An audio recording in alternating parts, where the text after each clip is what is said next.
be with you. A reading from the Holy Gospel according to Mark. When the Pharisees and some scribes who had come from Jerusalem gathered around Jesus, they observed that some of his disciples ate their meals with unclean, that is, unwashed hands. For the Pharisees, and in fact all Jews, do not eat without carefully washing their hands, keeping the tradition of their elders. And on coming from the marketplace, they do not eat anything without purifying themselves.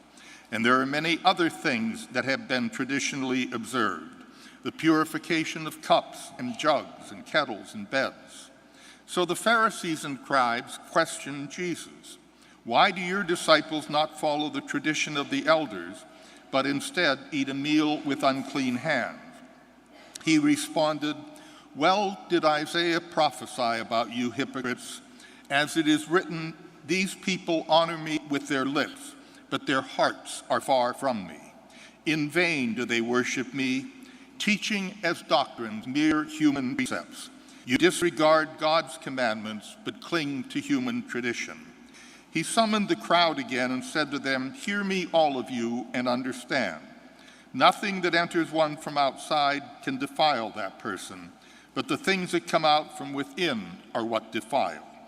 And within people, from their hearts, come evil thoughts, unchastity, theft, murder, adultery, greed, malice, deceit, licentiousness, envy, blasphemy, arrogance, and folly.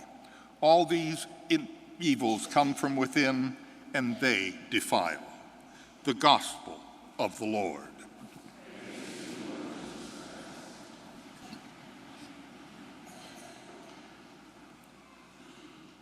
There are two great dangers to all religion. First of all, religion has to define God. It has to tell us who God is, and that's extremely dangerous. Perhaps our language is not large enough to encompass who God is.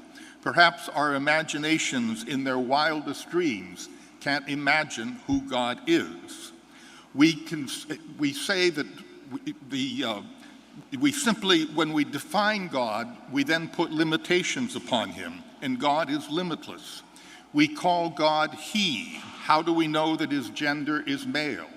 Jesus called him Father, but in that patriarchal society, he could have called him nothing less.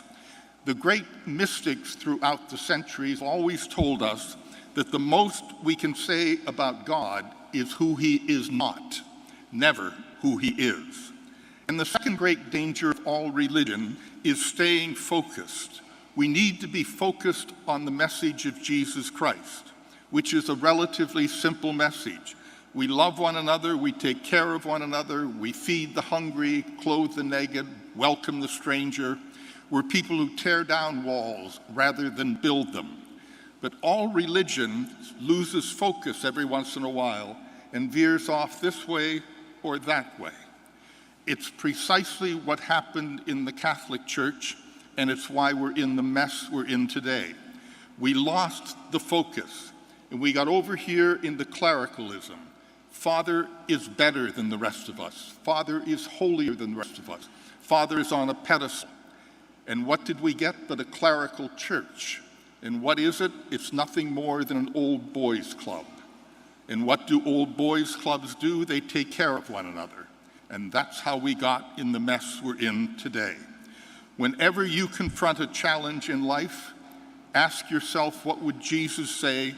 What would Jesus do? But that implies that I know what Jesus would say or what Jesus would do, not what I think he might say. Remember, my opinion is only as valid as the evidence that substantiates it. Amen.